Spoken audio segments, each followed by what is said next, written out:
ನಮಸ್ಕಾರ ಎಲ್ರಿಗೂ. ನೀವು ನೋಡ್ತಾ ಇದ್ದೀರಾ Kannada sports official YouTube channel. Virat Kohli ಮೇಲೆ ಎಫ್ಐಆರ್ ದಾಖಲು. ಹಾಗಾದ್ರೆ ಕಿಂಗ್ ವಿರಾಟ್ ಕೊಹ್ಲಿ ಅವರ ಮೇಲೆ ಯಾಕೆ ಎಫ್ಐಆರ್ ದಾಖಲಾಯಿತು ಅಂತ ನಾನು ಈ ಒಂದು ವಿಡಿಯೋದಲ್ಲಿ ಕ್ಲಿಯರ್ ಆಗಿ ಹೇಳ್ಕೊಡ್ತಾ ಹೋಗ್ತೀನಿ. ಅದಕ್ಕಿಂತ ಮುಂಚೆ ನೀವೇನಾದ್ರೂ ಇನ್ನೂ ನಮ್ಮ ಒಂದು ಯೂಟ್ಯೂಬ್ ಚಾನಲ್ಗೆ ಸಬ್ಸ್ಕ್ರೈಬ್ ಆಗಿಲ್ಲ ಅಂದ್ರೆ ಈ ಕೂಡ ಸಬ್ಸ್ಕ್ರೈಬ್ ಆಗಿ. ಹಾಗೆ ನೀವು ವಿರಾಟ್ ಕೊಹ್ಲಿ ಅವರ ಅಭಿಮಾನಿಗಳಾಗಿದ್ದಲ್ಲಿ ಈ ಕೂಡಲೇ ಕಮೆಂಟ್ ಬಾಕ್ಸ್ ಅಲ್ಲಿ ಕೂಡ ತಿಳಿಸಿ. ಇನ್ನು ಜೂನ್ 3ರಂದು ನಮ್ಮ RCB ಚೊಚ್ಚಲ ಬಾರಿಗೆ ಕಪ್ ಗೆಲ್ತು. ಬಟ್ ಇದಾದ ಬಳಿಕ ಜೂನ್ 4ಗೆ ನಮ್ಮ RCB ಆಟಗಾರರೆಲ್ಲ ಬೆಂಗಳೂರು ಹೋದರು.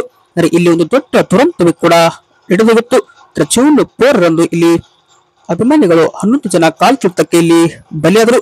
ಬಟ್ ಇದಾದ ಬಳಿಕ ಇಲ್ಲಿ ಆಕ್ಷನ್ ಕೂಡ ಎಲ್ಲರ ಮೇಲೆ ತೆಗೆದುಕೊಂಡು ಇದೀಗ ವಿರಾಟ್ ಕೊಹ್ಲಿ ಅವರ ಮೇಲೆ ಎಫ್ಐಆರ್ ದಾಖಲಂತ ಅಂತಂದ್ರೆ ಇಲ್ಲ. ಇದೀಗ ಬೆಂಗಳೂರು ಪೊಲೀಸರ ಈಗ ಇಲ್ಲಿ ಕ್ಲಾರಿಫಿಕೇಶನ್ ಕೂಡ ಇಂದು ಕೊಟ್ಟರು. ಇಂಡಿಯನ್ ಕ್ರಿಕೆಟರ್ ವಿರಾಟ್ ಕೊಹ್ಲಿ ಅವರ ಮೇಲೆ ಯಾವುದೋ ಎಫ್ಐಆರ್ ಇಲ್ಲಿ ದಾಖಲಾಗಿಲ್ಲ ಅಂತ ಅವರು ಹೇಳಿದ್ದಾರೆ.